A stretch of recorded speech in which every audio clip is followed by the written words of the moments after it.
la parole ce jour, lundi 7 juillet 2025, en ma qualité de directeur général du Centre africain d'études supérieures en gestion, le CESAG, à l'occasion du lancement de cette école d'été sur les méthodologies du développement. Cet événement est le couronnement de plusieurs mois d'intenses travaux de préparation que nous avons menés ensemble avec nos partenaires co-porteurs de cet événement, notamment l'AFD, le JPAL, le FID, ainsi que le ministère de l'Économie, du Plan de la coopération du Sénégal.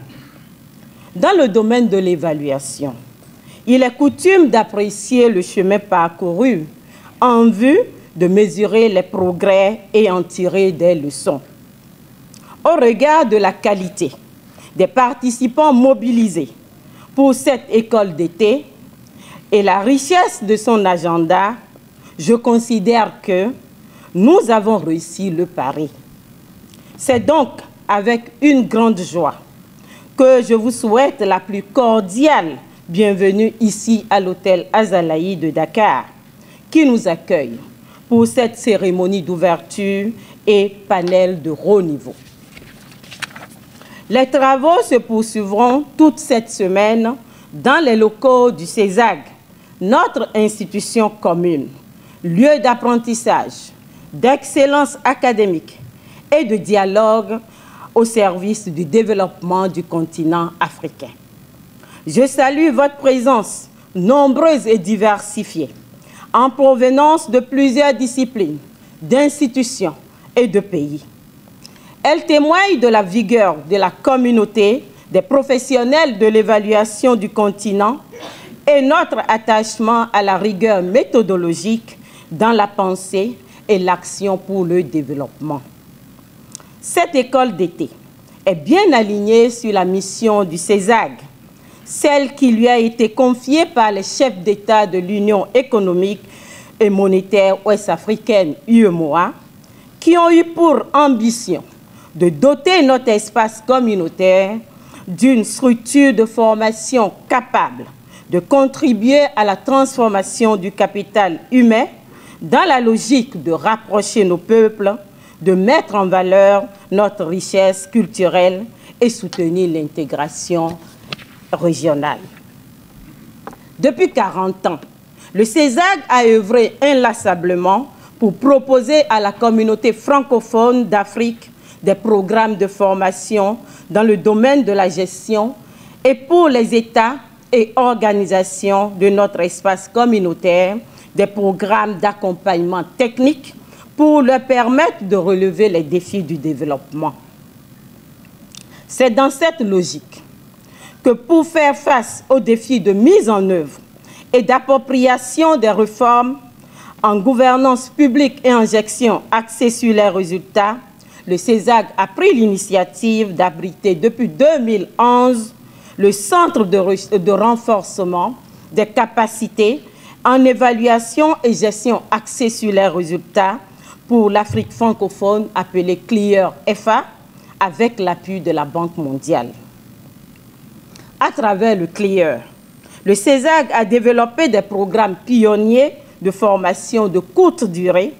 en suivi et évaluation pour l'Afrique francophone et accompagné les ministères, les parlements, ainsi que des organisations professionnelles dans la mise en œuvre d'outils, cadres réglementaires et systèmes de suivi-évaluation. Chaque année, près de 3000 personnes bénéficient des activités de formation, de partage de connaissances, d'accompagnement technique du CESAG dans le domaine du suivi et évaluation. Son programme de master en évaluation des politiques publiques forme depuis 3 ans des diplômés capables d'exercer un leadership transformationnel au sein des écosystèmes des politiques publiques grâce à leur esprit critique et à leur ancrage dans une pensée évaluative africaine. Cet effort a contribué à amorcer l'institutionnalisation de l'évaluation dans notre espace francophone. Les progrès réalisés par le Bénin, la Côte d'Ivoire, le Madagascar, le Congo ou encore le Sénégal dans le domaine en sont des exemples. Mais ces progrès doivent être davantage soutenus, voire accélérés avec la rigueur méthodologique qui nous permet de faire de chaque nouveau pas une solution efficace en matière d'amélioration des conditions de vie de nos populations. C'est le sens de l'engagement du CESAG vis-à-vis de la présente école d'été et au-delà. Cet engagement nous semble particulièrement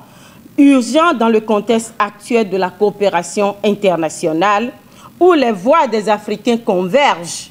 à reconnaître la nécessité de penser des solutions endogènes pour le développement du continent, de renforcer sa souveraineté, de pallier les changements unilatéraux qu'apportent les plus puissants de ce monde par des mesures qui permettent au continent de s'assumer et de prendre en main son destin. Le 21 juin 2025, lors de la journée de réflexion que le CESAG et l'AFD ont co-organisée sur la contribution des banques de développement à la mise en œuvre de l'agenda 2050, le ministre d'État, son Excellence Al-Lamine Lo, nous a rappelé certains éléments. Je vais simplement faire référence au fait qu'il nous demandait de repenser le modèle économique des banques de développement qui devront nécessairement orienter leurs actions sur l'impact pour être au rendez-vous des ambitions de transformation portées par le chef d'État, son Excellence Bassirou Diomaye Faye.